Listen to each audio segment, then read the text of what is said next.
All right, everyone's gone completely crazy over this HB2 law here in North Carolina, and geez, God, people go, we're boycotting North Carolina because they hate trans people. I mean, and I've just had enough of this. I wasn't going to cover this because the whole thing's stupid, but it just keeps going on and on and on, and we need someone to try to put a little sanity into this issue so that maybe we can actually do some real good. As opposed to all this, we're boycotting stuff in North Carolina. Do you have any idea how this law puts North Carolina ahead of the pack in most states? No, apparently you don't. Because all you did was jump on a bandwagon. Yes, I want to be all liberal and tolerant and progressive and stuff, so here's a great way to do this without really having to put in much effort. Yeah, I realized that all this was bogus when I broke with long-standing tradition in this country and actually read the law.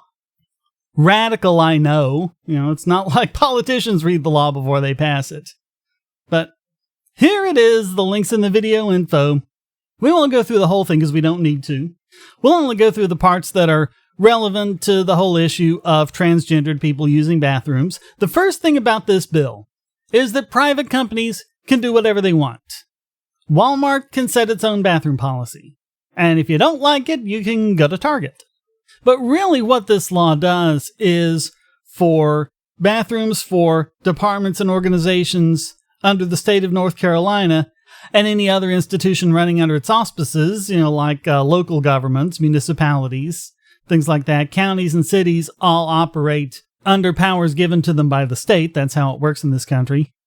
And it just got crazy. It got to where you traveled around the state, you had no idea what bathroom you were allowed to use and what you weren't. And I mean, yeah, you had some around the state that were pretty progressive. You also had some that were just far worse.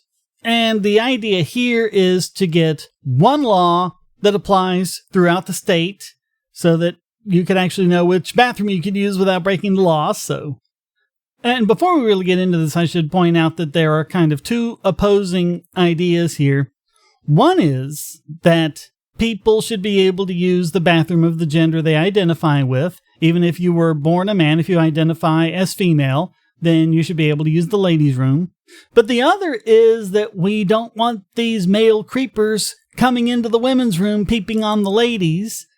And yes, this is people on both sides. This is what the progressives say. This is what the progressives want, because don't you know all cis men are Schrodinger's rapist who just can't help but rape a woman if they catch a glimpse of her naked or whatever.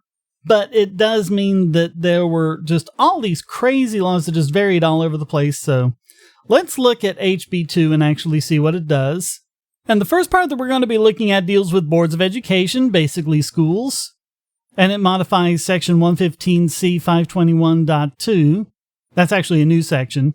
And down here in paragraph B, it says, single-sex, multiple occupancy bathroom and changing facilities. Local boards of education shall require every multiple occupancy bathroom or changing facility that is designated for student use to be designated for and used only by students based on their biological sex. Okay, so that means they hate trans people, right? Well, then wait a minute. What's the legal definition of biological sex? We'll come back to that. And they also say in paragraph C, nothing in this section shall prohibit local boards of education from providing accommodations such as single occupancy bathroom or changing facilities or controlled use of faculty facilities upon request due to special circumstances.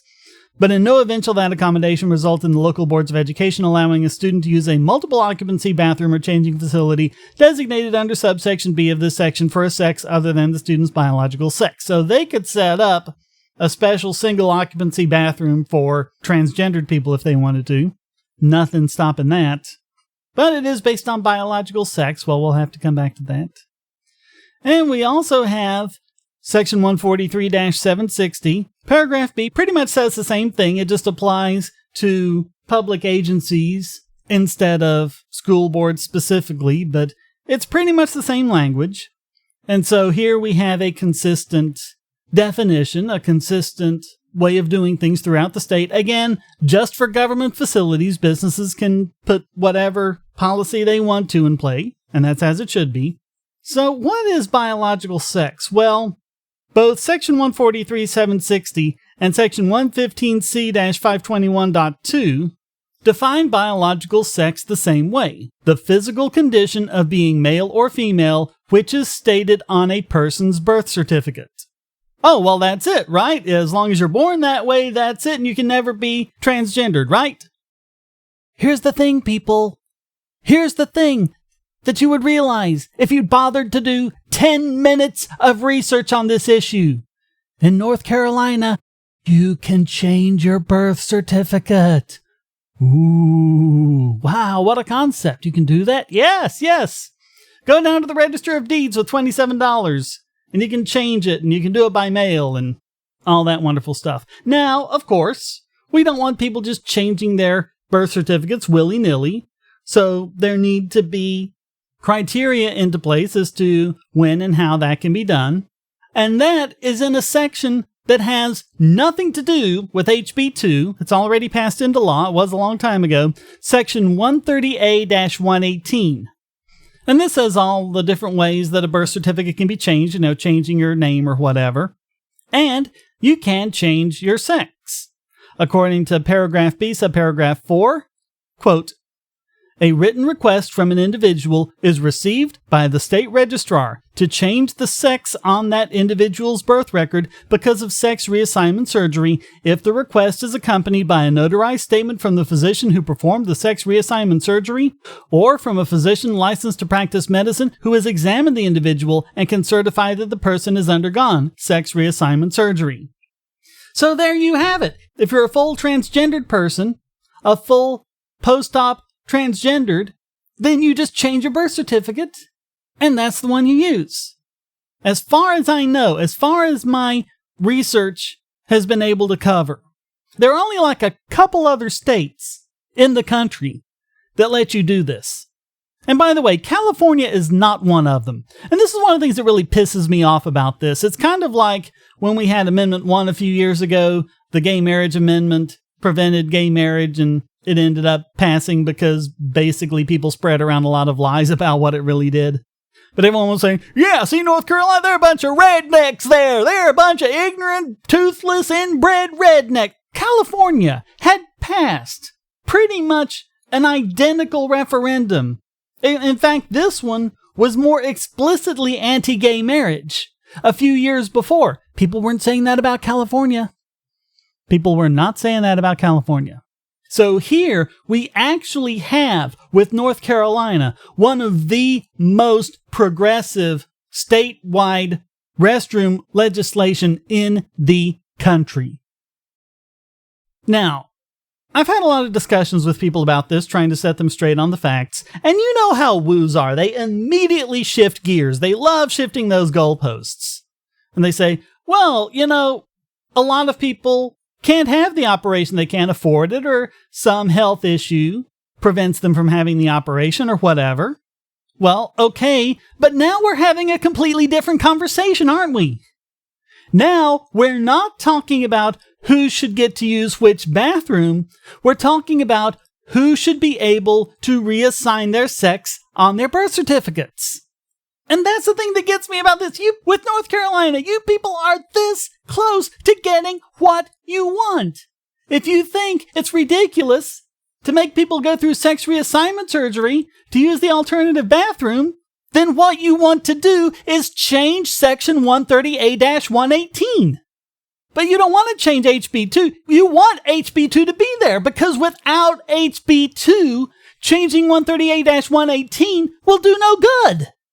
Okay, so let's change subparagraph 4. Come up with some better criteria for when someone should be able to change their birth certificate. They'll say, okay, I'm male, I'm going to change to female. Okay, here's the criteria for that. If you don't like this criteria, come up with your own and work to change this one. The secret to effective activism is ready, aim, fire. And it's amazing how many people skip step 2. And something else they say is, well, not all states allow you to change the birth certificate. What if they were born in another state? Okay, then your problem is with that state, not North Carolina. I mean, can we please put 10 minutes of thought into this? Come on, so close So close. You are so close to getting what you want. Are you going to do it? Are you going to stop going against HB2? Are you going to welcome HB2 and change your energies into changing Section 138-118? Are you going to do that? Or is this not really about transgendered people after all? Is this really about you pushing your political agenda and getting your team in power and trying to hurt those on the other team and just using transgendered people as political fodder for it? Huh? Is that what it's about? You want to show me wrong about that? You want to show me that's not what it's about? Then accept HB2 and turn against 138-118. Redirect your focus. If you really believe what you say, then that's what you'll do. Are you going to do it? Is that what's going to happen now? Now that the facts have been pointed out to you? Are you going to go against this legislation and other such legislation in other states about when transgendered people can change their birth certificates? Or is this just an opportunity to jump on a bandwagon to go against the people you don't like? Come on, tolerance my ass. This is not about tolerance. It's never about tolerance. Stop pretending. If I'm wrong, then say, okay, I was wrong about HB2. HB2 is good. Let's change 138-118. You gonna do that? I challenge you. Really, I dare you. In fact, you know what? I triple dog dare you. Ooh, serious breach of etiquette there. Skipping right for the triple dog dare. I dare you. Prove that you actually mean what you say. Prove that this isn't just some excuse for political posturing and bandwagoning and a way to kind of puff up your side and make your side look all good and wonderful, and the other side, they just hate people who are different. Because I think that's what it is. I think that's what it is. If I'm wrong, then we'll see. If I'm wrong, you'll accept HB2 and then turn to targeting Section 138-118. You gonna do it? I guess we're about to find out, aren't we? So, okay, that's pretty much the facts, but I know a lot of you are thinking, Shane, what's your opinion on this? You've just been talking about what the law says and what it does. What's your position on this? What do you think bathroom policy should be? Personally, I'm probably going to piss everyone off like this. I don't see any point in gender-segregated bathrooms. I mean, would it really cause the collapse of civilization if men and women use the same bathrooms?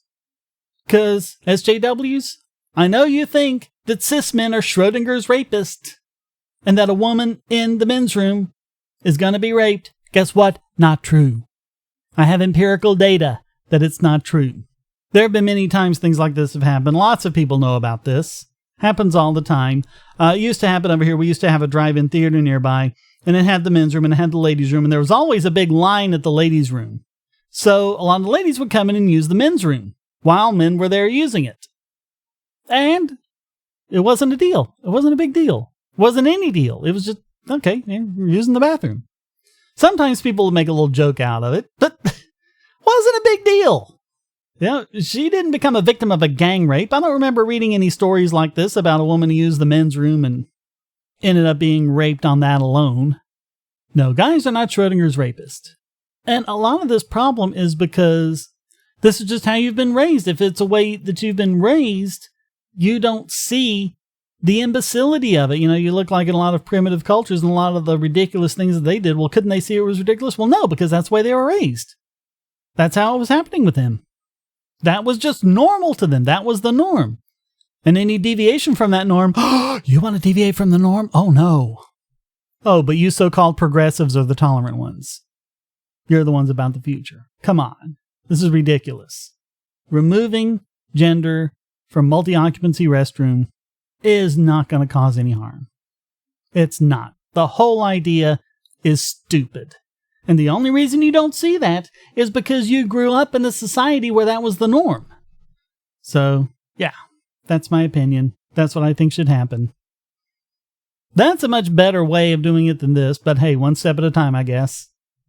Because, I mean, we're still this really puritanical society with one foot back in the dark ages. And SJWs, I'm sorry, but you're part of the problem. You're the biggest Puritans we have. God, so many of the things that you are doing today remind me of the Meese Commission back in the 80s. It's horrible, it's bigoted, and it's not at all progressive. It's about the most regressive thing that we have today. I'm kind of wondering if maybe that isn't the real reason for this. You do all of this because you're trying to cover for your own bigotry. You have to point the finger at other people, say they're bigots, so that you don't look like a bigot yourself. Just a thought. Just time maybe for a little self-reflection here. So, that's my opinion, as usual, being more progressive than the progressives, pointing out the facts, and what are you gonna do? What are you gonna do? You still gonna go, you HB2 because you hate trans people? Is that what you're gonna do? Because if you do it now, it's a lie. Because you know the truth now. What are you gonna do? It's up to you. It's always been up to you. You could have done what I did. You didn't need me to point it out. Why didn't you? And what are you going to do now that it has been pointed out? And what are you going to do now that I've given you an even better alternative? Let's see if you prove me wrong. Or let's see if you are the intolerant and bigoted ones.